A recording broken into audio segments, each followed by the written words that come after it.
ఒక పట్నంలో ఇద్దరు అన్నదమ్ములుంటారు. ఇద్దరూ పక్కపక్కనే ఇళ్లు కట్టుకుంటారు. కాని పెద్దవాడు బాగా డబ్బు సంపాదించి పెద్ద బంగళా కడతాడు. చిన్నవాడు ఓ చిన్న ఇంట్లో ఉంటాడు. ఇద్దరికీ కూతుళ్లున్నారు. పెద్దవాడి కూతురు అంజన, చిన్నవాడి కూతురు దివ్య. ఓ దీపావళి పండుగ సమయంలో, నాన్నా, ఈసారి నాకు దీపావళికి చాలా క్రాకర్స్ కావాలి. సరే తల్లి, నువ్వు అడిగితే నేను కాదంటానా చెప్పు. థ్యాంక్ యూ నాన్నా. ఈసారి మన కాలనీలో మనమే ఎక్కువ క్రాకర్స్ పేల్చాలి. సరే తల్లి. మీరు దాన్ని మరీ గారాబం చేసేస్తున్నారు. ఏదడిగితే అది తెచ్చిస్తే ఎలా దానికి? అసలు డబ్బు విలువ తెలియకుండా పోతుంది. అబ్బా, చిన్నపిల్లని వదిలే. అయినా నేను దానికోసం కాకపోతే ఇంకెవరి కోసం చేస్తాను చెప్పు. మీ ఇద్దరినీ నేను బాగు చేయలేను. ఇది ఈ మధ్య నా మాట అస్సలు వినట్లేదు అని చిరాగ్గా లోపలికి వెళ్ళిపోయింది. ఇక అంజన బయటకి దివ్య దగ్గరికొచ్చి, నీకు తెలుసా, ఈసారి మా నాన్న నా కోసం చాలా క్రాకర్స్ తీసుకొస్తానని చెప్పాడు. అవునా? అవును. అసలు నీకేమేం క్రాకర్స్ ఉంటాయో తెలుసా? లేదక్కా, నేనెప్పుడూ వాటిని చూడలేదు. ఎలా చూస్తావులే, మీ నాన్న అసలు ఎప్పుడైనా తీసుకొస్తే కదా. అలా ఏం లేదు, నేను అడిగితే మా నాన్న ఖచ్చితంగా తీసుకొస్తాడు. అస్సలు తీసుకురారు. మీ నాన్న దగ్గర అసలు డబ్బులుంటాయి కదా తీసుకురావడానికి. నువ్వు చూస్తూ ఉండు, నేను కూడా నీలాగే క్రాకర్స్ కాల్చుతాను. ముందు కొత్త బట్టలైనా ఉన్నాయో లేదో అని అనేసి అక్కడి నుండి వెళ్ళిపోతుంది. దాంతో దివ్య చాలా బాధపడుతుంది. కాసేపటి తరువాత వాళ్ళమ్మతో, అమ్మా, మనమందరిలా దీపావళి జరుపుకోలేమా? ఎందుకు జరుపుకోలేం? మనం కూడా ప్రతి ఏడాది జరుపుకుంటున్నాం కదా.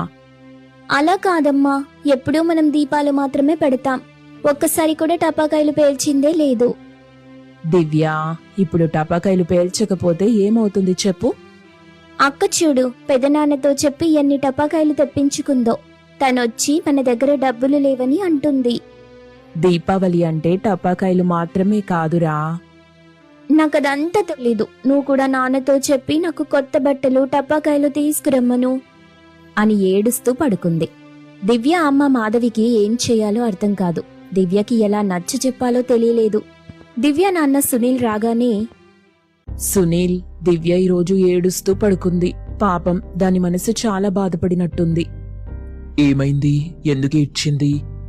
అంజనా వచ్చి మన దగ్గర డబ్బు లేదని, పండక్కి టపాకాయలు, బట్టలు కూడా కొనలేమని అందంట. అబ్బా, ఏదో చిన్నపిల్లలు. ఈ రోజు గొడవ పడతారు, రేపు కలిసిపోతారులే. అయినా ఎప్పుడూ లేనిది ఏంటిది? సునీల్, ఇప్పుడు దివ్యం చిన్నపిల్ల కాదు, తనకి కూడా అన్నీ అర్థమవుతున్నాయి. ఇప్పుడు నన్నేం చేయమంటావు? నా శక్తి మేర నేను కష్టపడుతూనే ఉన్నాను. నాకు అర్థమవుతుంది, కానీ ఇలా జరిగిందని నీకు చెప్తున్నానంతే. సర్లే, నేనే ఏదో ఒకటి చేస్తాను. కనీసం ఈసారైనా దివ్యకి ఆనందం కలిగించేలా చేయడానికి ప్రయత్నిస్తాను. మీరేం చేయాల్సిన అవసరం లేదు. ఎప్పటిలాగానే 4 మట్టి ప్రమిదలు తీసుకురండి చాలు అని చెప్పింది. మరుసటి రోజు ఉదయం దీపావళి. అంజనా ఇంట్లో హడావిడి, లైట్లు, పెద్ద బాణసంచా పెట్టెలు, స్నేహితులు. మమ్మీ చూడండి, నేను స్నేహితులతో కలిసి బిగ్ రాకెట్ పేల్చబోతున్నాను. అవన్నీ తర్వాత ముందొచ్చి దీపాలు వెలిగించి దేవుడికి దండం పెట్టుకో తల్లి. అబ్బా మమ్మీ, దీపావళి అంటే బోలెడు క్రాకర్స్ పేల్చాలి, కానీ నువ్వేంటి ఎప్పుడు ఇలా? దీపావళి అంటే ఇదే తల్లి, అవన్నీ తర్వాతొచ్చినవి. నువ్వెన్నైనా చెప్పు, నేను మాత్రం ఈరోజు ఫుల్ గా ఎంజాయ్ చేస్తాను. అసలు మీ నాన్న నిన్ను బాగా గారాబం చేస్తున్నారు. అందుకే నువ్వు నేను చెప్పిన మాట వినట్లేదు. ఈరోజు నేను అందరూ కుళ్ళుకునేలా క్రాకర్స్ కాలుస్తాను చూడు, ముఖ్యంగా ఆ దివ్య. తప్పు అంజనా, తను నీ చెల్లి. ఆమెని కూడా నీ దగ్గరికొచ్చి టపాసులు పేల్చమని చెప్పు కావాలంటే.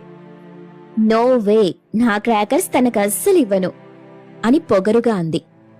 ఒక పక్కన దివ్య తన ఇంట్లో తన కుటుంబ పరిస్థితులు అర్థం చేసుకుని మనస్సులో, మా ఇంట్లో దీపాలు మాత్రమే ఉన్నా సరే ఈసారి నేను సంతోషంగా ఉండాలి. నాన్నింత కష్టపడుతున్నారో నాకు తెలుసు అని అనుకుంటూ ఉంది. ఇంతలో సునీల్ వస్తాడు, చేతిలో చిన్న ప్యాకెట్లు. దివ్య, ఒక సర్ప్రైజ్ ఉంది చూడమ్మా. ఏంటి నాన్నా? నీకోసం ఈ చిన్ని టపాకాయలు, బాణసంచాలు, మళ్ళీ కొత్త డ్రెస్ కూడా. నిజమా నాన్నా? నాకోసం ఇవన్నీ? అవును తల్లి, ఈసారి నువ్వు కూడా టపాకాయలు కాల్చుదువు గాని. సారీ నాన్న, నిన్న ఏడ్చానని చెప్పి ఇవన్నీ తీసుకొచ్చారు కదా. నా కూతురు కోసం నేను ఈ మాత్రం చెయ్యలేనా? వెళ్ళి ఈ డ్రెస్ వేసుకో అని దివ్యకి ఇచ్చి అక్కడి నుండి వెళ్ళిపోతాడు.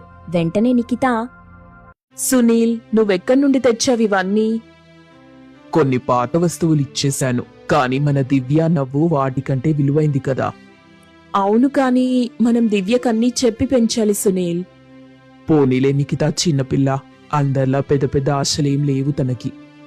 ఇది కూడా నిజమేలే సునీల్. సరే, నువ్వు వెళ్ళి సాయంత్రానికంతా సిద్ధం చెయ్యి, నేను బయటకెళ్ళొస్తాను. అని బయటకి వెళ్ళి అంజన ఇంట్లో బాణసంచా పేల్చటం మొదలవుతుంది. శబ్దాలతో ఆ ప్రాంతం మారుమోగిపోతుంది. అంజన దివ్య దగ్గరికొచ్చి, చూసావా మా బాణసంచాలు?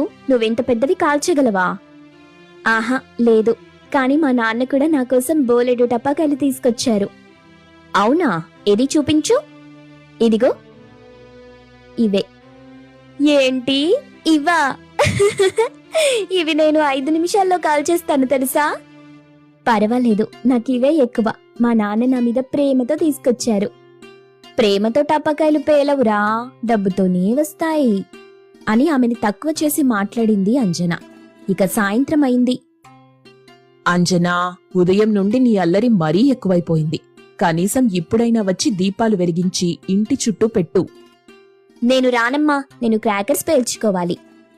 ఉదయం నుండి అదే పనిగా సౌండ్ చేస్తూనే ఉన్నావు. ఒక్క పనిలో కూడా నాకు సాయం చేయలేదు నువ్వు. నువ్వే చేసుకో అమ్మా, నేను రాను. మరోవైపు దివ్య వాళ్ల నాన్న తనతో, రా దివ్య, దీపాలు వెలిగిద్దాం. ఈ దీపం వెలుగుతో మన చీకట్లు పోవాలి.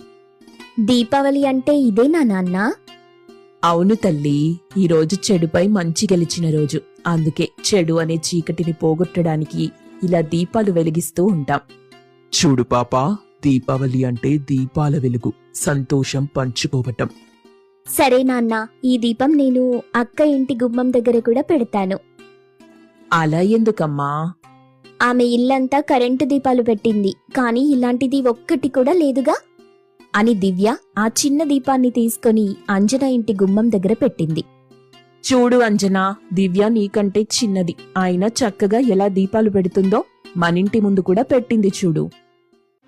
అమ్మా, వాళ్ళ దగ్గర డబ్బులు లేవు, అందుకే అలా చేసిందిలే. తప్పు అంజనా, కనీసం వచ్చి దేవుడికి దండమైనా పెట్టుకో. నేను రాను. కాని దివ్య మాత్రం తన తల్లిదండ్రులు చెప్పిన మాట విని పూజ చేసుకుంది. తర్వాత వెంటనే ఒక వ్యక్తి వాళ్ల ఇంటికొస్తాడు. ఏవండి, నేను ఈ వీధిలో పిల్లలందరికీ టపాకాయలు ఇస్తున్నాను, మీకు కూడా ఇద్దామనొచ్చాను. అయ్యో, ఇప్పుడెందుకండి ఇవన్నీ? ఆయన టపాకాయలు పేల్చితేనే పండగ కాదుగా. కాదనుకోండి, కాని పిల్లల సరదా వాళ్ళకుంటుంది కదా, అందుకే నా తరపునిలా అని చెప్పి వెళ్ళిపోతాడు. అంజన దగ్గర ఉండే వాటికంటే కూడా చాలా ఎక్కువ రకాల క్రాకర్స్ ఉంటాయి ఇక్కడ. దాంతో అంజన, నీకివన్నీ ఎక్కడివి? నేను అమ్మవారిని శ్రద్ధగా పూజించాను, ఆమె నాకివి ఇచ్చింది. నువ్వు మా ఇంటి ముందు దీపం ఎందుకు పెట్టావు? నువ్వు బాణసంచాలు వెలిగిస్తున్నావు, నేను దీపం వెలిగించాను. ఇద్దరి వెలుగులు కలిస్తేనే దీపావళి పండుగ అందంగా ఉంటుంది కదక్కా. దివ్య, నేను నిన్ను కించపరిచాను కదా. పర్వాలేదక్కా, ఇదిగో ఈ టపాకాయలు కూడా తీసుకో, ఇద్దరం కలిసి కాలుద్దాం. ఇంతలో అంజనా తల్లి లక్ష్మి బయటకొచ్చింది. ఏమవుతుంది అంజనా? అమ్మా, నేను తప్పు చేశాను. దివ్య దగ్గరికొచ్చి డబ్బు గురించి, టపాకాయల గురించి తప్పుగా మాట్లాడాను. కానీ ఇప్పుడు అర్థమైంది, దీపావళి అంటే శబ్దం కాదు, ప్రేమ వెలుగు. పోనీలే, ఇప్పటికైనా తెలుసుకున్నావు, చాలు. దివ్య, ఈసారి మనం కలిసి టపాకాయలు కలుద్దాం. నిజమా అక్క? అవును, మీ నాన్న తెచ్చిన టపాకాయలతో మొదలెట్టేద్దాం అని ఇద్దరూ కలిసి ఆ చిన్న చిన్న టపాకాయల ప్యాకెట్ తెరిచి మొదటి బాణసంచా వెలిగిస్తారు. దీపావళి ఆనందం టపాకాయల్లో కాదు, ప్రేమతో వెలిగించిన చిన్న దీపంలో ఉంటుంది. మీరు కూడా సంతోషంగా ఈ దీపావళిని జరుపుకోండి. అందరికీ దీపావళి శుభాకాంక్షలు.